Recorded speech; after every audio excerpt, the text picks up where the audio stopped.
Boa noite, meu irmão, boa noite, minha irmã. Nós estamos aqui mais uma vez para trazer a você o nosso estudo bíblico, que costumeiramente nós estávamos fazendo às quartas-feiras na Igreja Presbiteriana Sítio Buçocaba. Contudo, devido à situação toda do coronavírus, onde nós estamos ali proibidos de nos congregar, né? Não impossibilitados, acho que essa é a palavra mais adequada, de estarmos juntos em aglomerações. Nós temos então este canal no YouTube para suprir essa necessidade, para suprir essa falta, para que nós estejamos então meditando juntos na palavra de Deus, através desses estudos bíblicos da segunda carta de Pedro. Então eu quero convidar você a participar comigo desses estudos aqui pelo meu canal no YouTube. A gente ainda não tem tanta habilidade com vídeos, conforme muitos aí youtubers têm.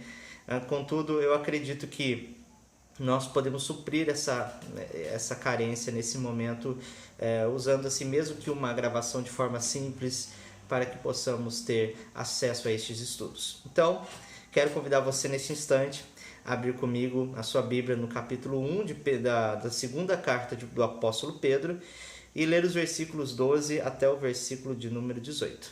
Leamos juntos? Por esta razão, sempre estarei pronto para trazer-vos lembrados acerca destas coisas. Embora estejais certos da verdade, já presente convosco e nela confirmados. Também considero justo, enquanto estou neste tabernáculo, despertar-vos com essas lembranças, certo de que estou prestes a deixar o meu tabernáculo, como efetivamente o nosso Senhor Jesus Cristo me revelou. Mas de minha parte, esforçar-me-ei diligentemente por fazer que, a todo tempo, mesmo depois da minha partida, conserveis lembrança de tudo. Porque não vos demos a conhecer o poder e a vinda de nosso Senhor Jesus Cristo segundo as fábulas engenhosamente inventadas, mas nós mesmos fomos testemunhas oculares da sua majestade. Pois ele recebeu da parte de Deus Pai honra e glória, quando pela glória excelsa foi enviada a seguinte voz: Este é meu Filho amado, em quem me comprazo. Ora, esta voz, vinda do céu, nós a ouvimos quando estávamos com ele no Monte Santo. Esta segunda carta de Pedro, ela tem uma peculiaridade muito grande, como nos revela estes versículos que nós lemos. Ela foi escrita por um homem que sabia da iminência da sua morte, que sabia que ele estava prestes a deixar este mundo a partir para a glória eterna com o nosso Senhor Jesus Cristo.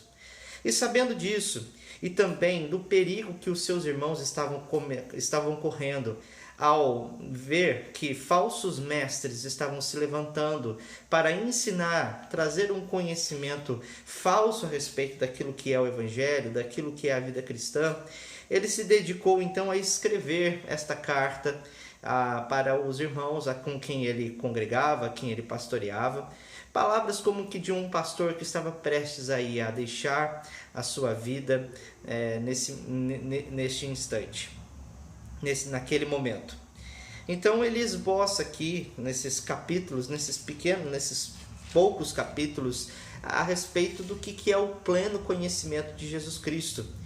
Uma vez que os falsos mestres estavam pregando que o conhecimento do verdadeiro Deus, a respeito do verdadeiro Deus, não se dava por uma forma revelacional, por aquilo que os apóstolos testemunharam a respeito de Jesus, mas se dava de uma forma esotérica, de uma forma mística, por uma experiência mística, no qual eles poderiam conhecer a Deus de uma outra forma e desprezavam aquele conhecimento, desprezavam a doutrina que até então os apóstolos estavam pregando e ensinando a respeito de Cristo.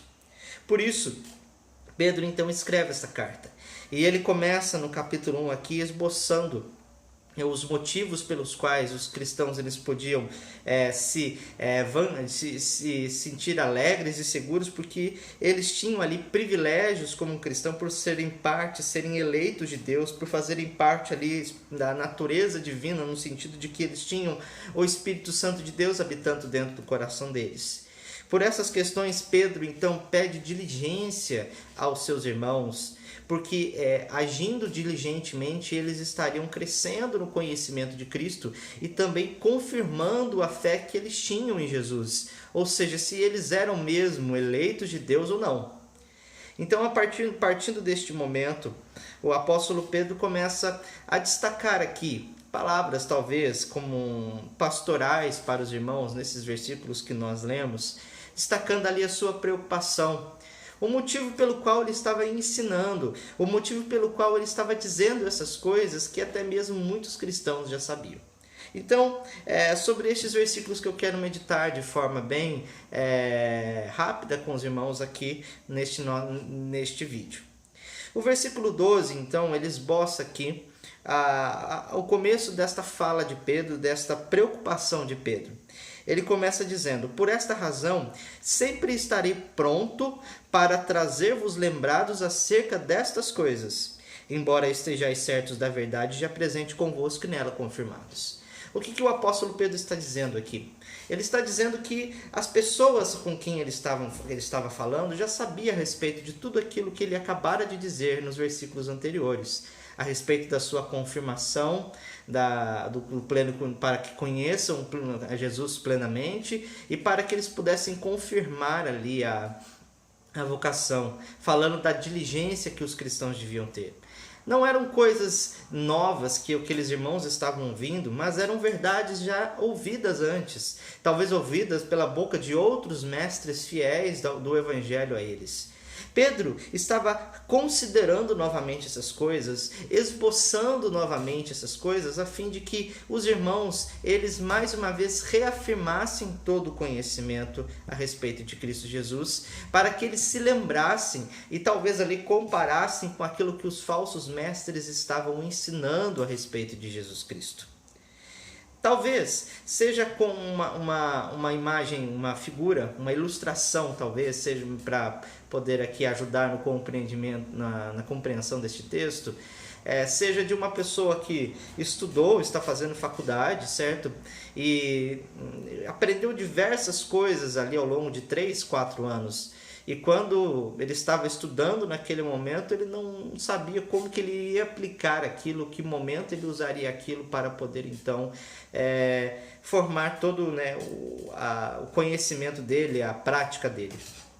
Chegando, porém, ali no exame final, ou num exame de um concurso onde ele teria passado, ele teria então de que recapitular tudo aquilo que ele de fato aprendeu para que possa ir bem no concurso e também ser um exímio profissional na área que ele se dedicou a estudar. A recapitulação daquelas coisas é algo muito importante, porque recapitulando ele está relembrando, reafirmando aquilo que ele já conhece de verdade e que pode então ter uma certa firmeza em todo o seu estudo, em tudo aquilo que ele pode escrever num teste ou então mesmo como profissional desenvolver ao longo da sua carreira. E assim é conosco. Às vezes nós nos sentimos às vezes saturados de muitas coisas, saturados de tanto conhecimento, e especialmente agora nesse momento de internet, onde nós temos acesso aos melhores teólogos, melhores estudiosos da palavra de Deus e de tantos diversos assuntos, e até mesmo aqueles que não são assim os melhores, mas que esboçam ali o seu conhecimento, esboçam ali a sua opinião a respeito das coisas. E às vezes nos sentimos saturados por conta disso, saturados por conta do excesso de informação. Contudo, há algumas coisas que nós não podemos renegá-las, que nós não podemos desprezá-las. E aqui Pedro está então lembrando, reafirmando o compromisso que ele tinha de lembrar os irmãos em todo o tempo acerca das antigas verdades, das antigas doutrinas que os apóstolos falaram, daquilo que ele falava e que os irmãos poderiam já estar careca de saber, mas ainda sabendo, muitos estavam dando ouvidos às novas ideias, às fábulas, às coisas que eram pregadas pelos falsos mestres. Meus irmãos, aqui esse versículo nos mostra que temos de dar valor em todo o conhecimento, toda a doutrina que nós disponibilizamos. Às vezes nós tendemos a deixar essas coisas de lado, como discussões de homens, como discussões que não valem a pena. E de certa forma, há discussões que não valem a pena. Contudo, o conhecimento a respeito de nosso Senhor Jesus Cristo, a doutrina da palavra de Deus, ela deve estar presente em todo o tempo na nossa vida. E aqui eu faço uma pergunta a você: você está disposto a sempre buscar a Deus pelo conhecimento, reflexivamente, como nós vimos no vídeo do estudo passado? É dessa forma que você tem buscado a conhecer a Jesus Cristo? E ele diz aqui então no versículo 13: também considero justo, enquanto estou neste tabernáculo, despertar-vos com essa lembrança, certo de que estou prestes a deixar o meu tabernáculo, como efetivamente nosso Senhor Jesus Cristo me revelou. Então aqui ele mostra o porquê que ele está repetindo de novo essas coisas. Eu sei que você já conhece essas coisas, mas é meu dever, eu estou pronto, sempre estarei pronto a repetir isso para vocês, a ensinar-lhes a respeito dessas coisas, porque especialmente agora, Deus me revelou, Cristo me revelou que eu estou indo embora, que logo eu serei morto, logo eu estarei deixando esta realidade, esta terra, e para viver então com o nosso Senhor. E é interessante a imagem que ele usa aqui, que é uma imagem bem conhecida do judeu, que era o tabernáculo. Nos primeiros anos, ali, quando depois de ter sido retirado do Egito, o povo de Israel recebeu recomendações de Deus de como eles deveriam adorar a Deus. E como eles estavam peregrinando no deserto naquele primeiro momento, então Deus orientou ali por meio de Moisés para que o povo construísse um tabernáculo, que eram tendas, onde eles colocariam ali uma arca da aliança, vários utensílios ali que representariam toda a majestade, a santidade de Deus, e colocasse ali alguns rituais que apontam, para aquilo que viria depois, que é a respeito do sacrifício do Cordeiro, Jesus Cristo, e todos os rituais ali de purificação, de perdão dos pecados, de expiação. Então, Moisés ordenou que construíssem essa arca. E essa arca ela estava no meio do povo. E todo o acampamento de Israel, ele se reunia em torno desta arca. Ele se reunia em torno desta arca da aliança, deste tabernáculo, como nós podemos conhecer. Eles ficavam ali, todo o acampamento reunidos no meio, ao redor deste tabernáculo, que era o centro de toda adoração, o centro de toda a vida do povo de Deus. E sabendo disso, então, toda vez que a nuvem Shekinah, que era a nuvem que pairava sobre esse tabernáculo, ela se levantava e se movia, o acampamento todo de Israel tinha que levantar acampamento e se mover também junto. E aqui a ideia dessa transitoriedade, vamos dizer assim, de sair desta vida, passar dessa vida para outra, como nós podemos dizer.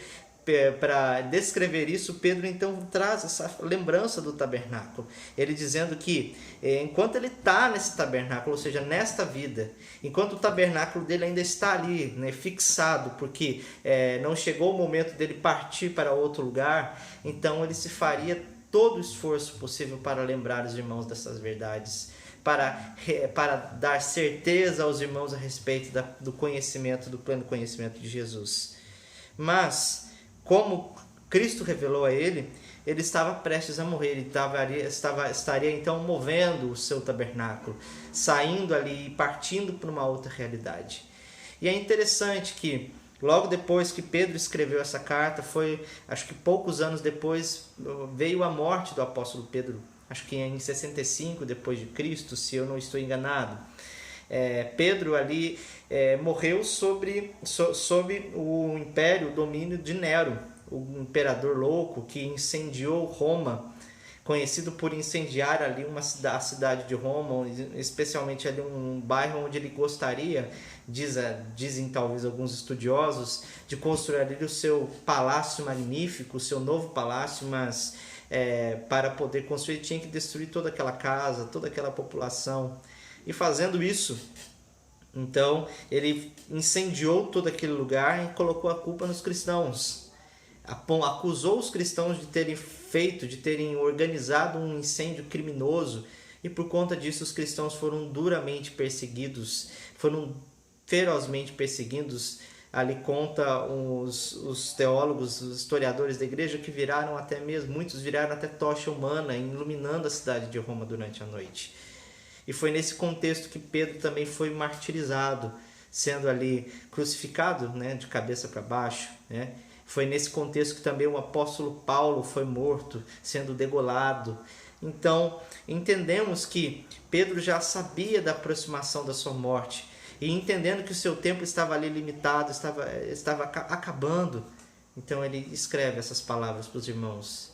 E entenda que no versículo 15 ele ainda vai dizer: mas da minha parte esforçar-me diligentemente por fazer que a todo tempo, mesmo depois da minha partida, conserveis lembrança de tudo. Ou seja, mesmo depois que eu partir, eu vou me esforçar. Eu estou escrevendo esta carta, estou ditando esta carta para aqui que o meu secretário escreva e envie para vocês, para que vocês se lembrem, porque é algo muito importante que eu estou dizendo a vocês. É algo muito importante que eu estou escrevendo a vocês. E aqui esse esforço de Pedro de escrever esta carta, de fazer com que mesmo depois da sua partida as pessoas tivessem acesso a esse conhecimento, é algo maravilhoso, porque vai reforçando todo o ensinamento, o conhecimento a respeito de Cristo, da verdadeira doutrina apresentada ali pelo nosso Senhor Jesus Cristo. Meus irmãos, e eu penso nisso toda vez que às vezes a gente tem um autor, um escritor de livros, um mestre da igreja, nos dias de hoje ele vem a falecer, contudo a sua obra fica lá, né? A sua vasta obra fica lá, com as quais nós podemos mergulhar, né? Ler em todo o tempo a respeito da teologia, a respeito das várias doutrinas a respeito da palavra de Deus. E mesmo essa pessoa estando morta, já partiu para a glória, nós temos acesso a um material tão vasto. E que conhecimento isso fica para todas as gerações, né? E Pedro entendia isso, que mesmo sabendo que ele não estivesse vivo, ele faria com que os esforços deles, ele se esforçaria, né? Zelaria para que os irmãos pudessem conhecer Cristo. Seja deixando as suas cartas, seja ensinando outras pessoas, discipulando outros mestres para que pudessem então ensinar o povo de Deus, compartilhar as verdades do povo de Deus, porque ele entendia da necessidade disso. E assim o Evangelho. No Evangelho não há figuras, não há nomes ilustres, não há pessoas mais importantes do que a outra, nesse sentido, todos nós trabalhamos em prol disso. O trabalho nosso como pastor, o trabalho nosso como irmãos, né, que ensinam, professores de escola dominical, é o quê? Esforçar-nos diligentemente por fazer conhecida, né, por fazer lembrado todas as verdades a respeito da Escritura. Por isso temos editora, por isso temos pastores, mestres, e fazemos tantas coisas. Para quê? Para que o conhecimento de Jesus, para que a verdadeira doutrina a respeito da fé, ela seja propagada, ela seja então espalhada pelo mundo e nós vejamos a glória de Deus enchendo toda a terra, enchendo todas as casas, as nossas famílias. E isso é importante, por mais que hoje, né, eu estou aqui com vocês, amanhã eu posso não estar, pode acontecer ali, né, se for o momento de Deus me levar, eu creio que teremos ali pelo menos alguns ensinamentos a respeito de Cristo compartilhados, para que em toda geração nós possamos então incentivar os irmãos, possamos ali falar a respeito de Cristo, da grandeza e da excelência do Evangelho de Jesus. Então, desses versículos 12 a 15, ele dá então um lembrete, né, tendo em vista sua morte iminente. E agora dos versículos 16 até o 18, então ele vai testemunhar, ele vai dizer o fundamento de tudo isso, ele vai trazer aos irmãos aqui o fundamento de tudo aquilo que ele estava falando a respeito de Cristo. Ele diz aqui no versículo 16, porque não vos demos a conhecer o poder e a vinda de nosso Senhor Jesus seguindo fábulas engenhosamente inventadas, mas nós mesmos fomos testemunhas oculares da sua majestade. Pedro estava dizendo, olha, o que nós estamos ensinando a vocês não foi algo que a gente mesmo inventou, que a gente tirou da nossa própria cabeça, Foi algo que a gente quis inventar ali para poder fazer uma coisa legal, aparecer na internet, fazer ali alguma coisa assim, despertar a curiosidade das pessoas, simplesmente chamar a atenção para que nós ganhemos os holofotes, ganhemos dinheiro. Porque muitos fazem isso, usam da pregação do evangelho para poder chamar atenção para si mesmo. Mas não foi esse que Pedro fez, não foi esse o propósito do apóstolo Pedro.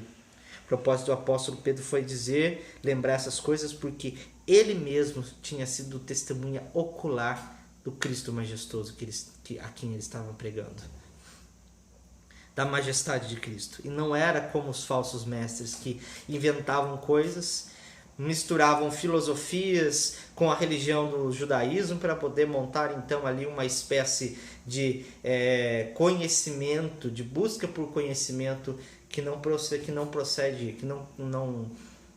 está compatível com aquilo que é ensinado pelos apóstolos, que não está sendo ensinado pelos apóstolos de Cristo. Ele foi testemunha ocular da sua majestade. E aqui ele aponta no versículo 17 e 18 o momento que isso aconteceu, né? Ou seja, ele está falando ali do momento da exaltação, da transfiguração de Cristo. Quando Cristo estava ainda presente aqui, como um homem encarnado aqui, antes da sua humilhação, antes da crucificação, ele chamou os 3 mais chegados dele, que era Pedro, Tiago e João, para poder orar com ele no monte ele foi transfigurado, onde apareceu ali para ele Elias, onde apareceu ali para ele Moisés, e aquela visão deixou-os perplexos a respeito da majestade de Cristo.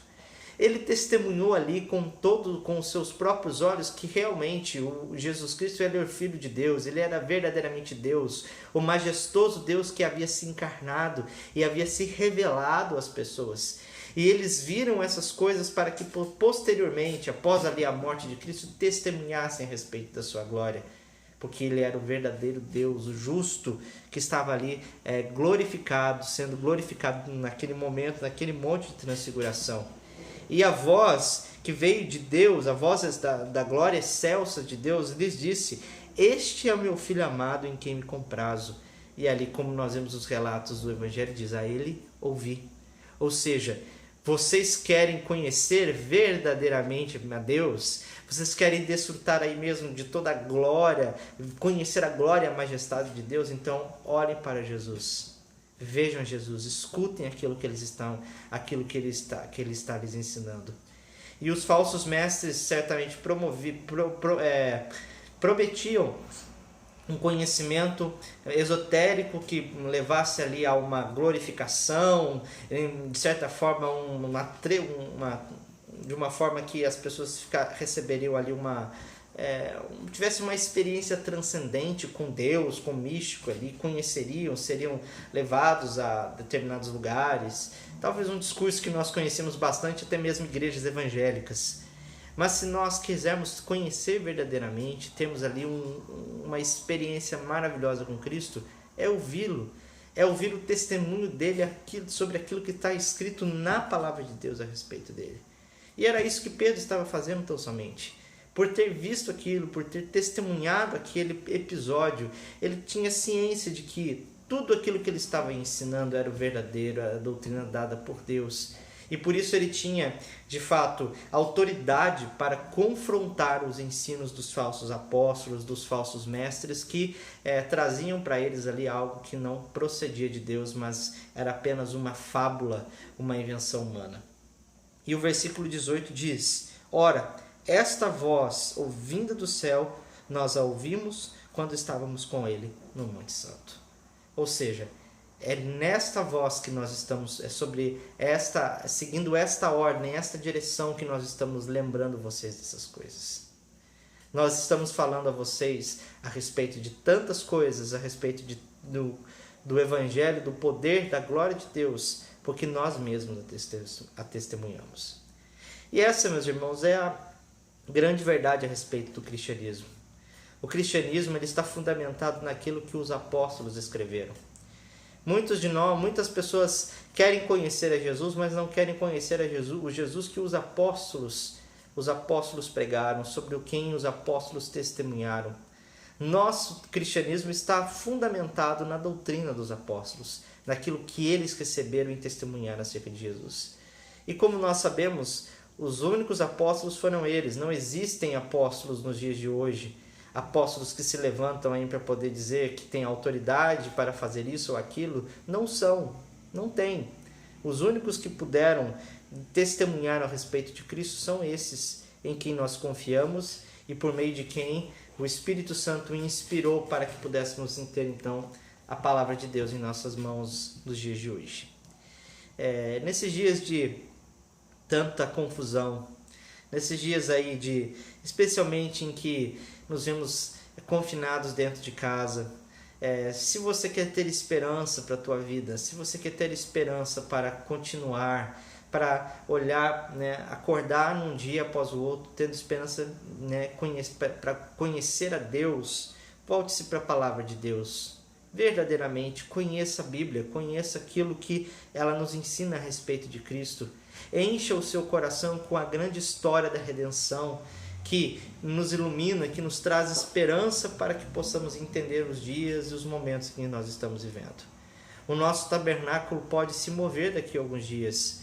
Nós, com toda esta epidemia, podemos não estar aqui, isto é uma verdade. Contudo, nós conhecemos e confiamos em Cristo, que tem cuidado de nós. E enquanto nós estivermos vivos, que nós sejamos diligentes em fazer lembradas todas as palavras de Jesus Cristo, em pregar o Evangelho, em consolar as pessoas nesse momento de aflição com o Evangelho, de despertar o coração daqueles que são ateus para que eles tenham a luz do Evangelho em seu coração. Que assim Deus nos abençoe e nos ajude por meio de todos os canais que nós temos ali, de YouTube, redes sociais, WhatsApp, na propagação da palavra de Deus. Que Deus te abençoe e até o nosso próximo estudo. Tchau!